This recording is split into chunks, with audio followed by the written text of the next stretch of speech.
Hey people, we are in my wood shop. Well, not really, we're at my computer bench.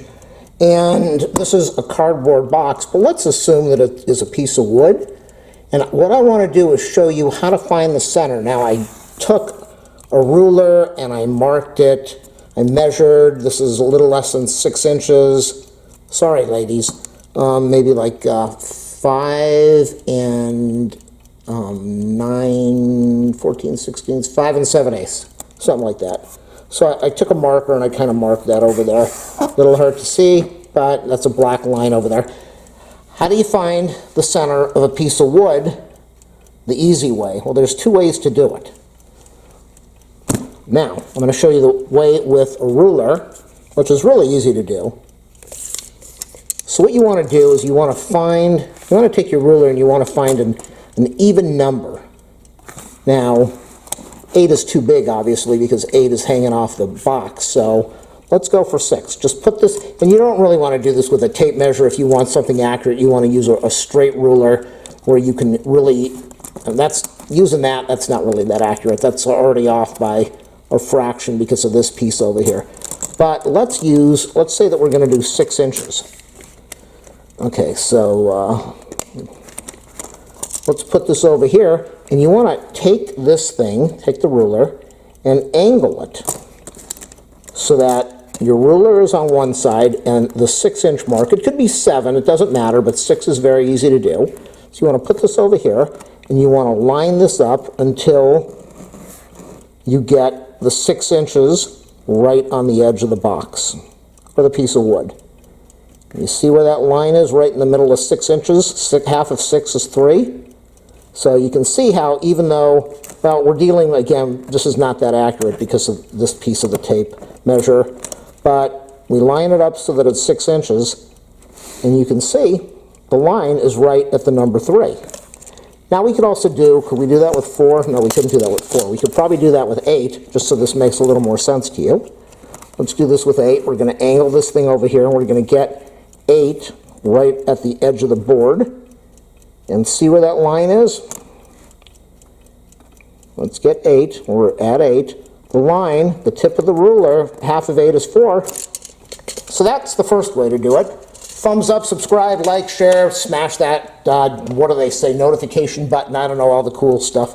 Here's the other way to do it if you have one of these speed squares and you're a speed demon. So what you want to do is you want to get a line across here.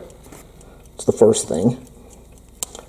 Let's go take a line. You can put it anywhere. It really doesn't matter. And hopefully your speed square is accurate. You line this thing up over here. Just make a line going across.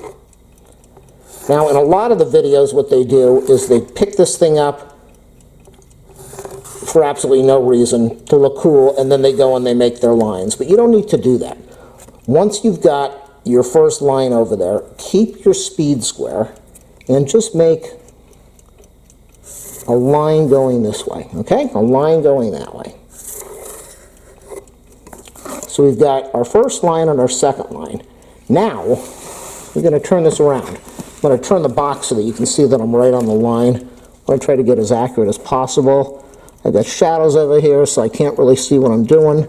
Let's just go right over here.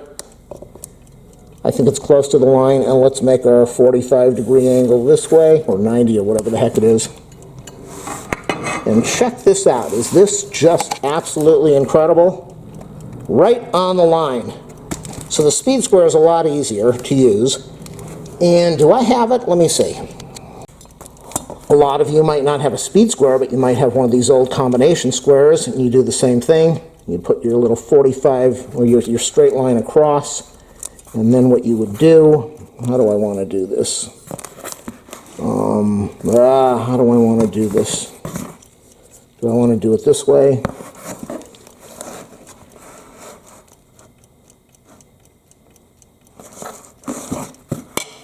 Okay. So you could do it this way, 45 degrees, make a line across, or you can, I'm trying to find my 45-degree angle over here. Let's do the 45 degree this way. So you line it up this way.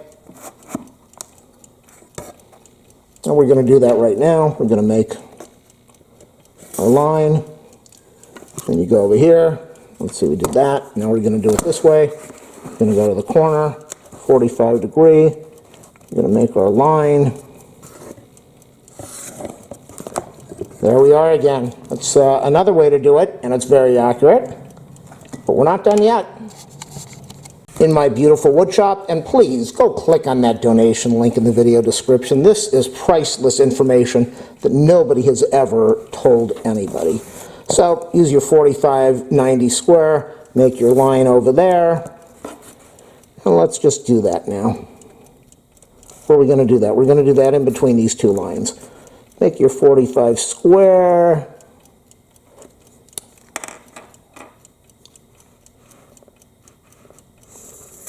It's going to be the partial line over there. What was I doing before? Make your 45 square. What the heck am I doing?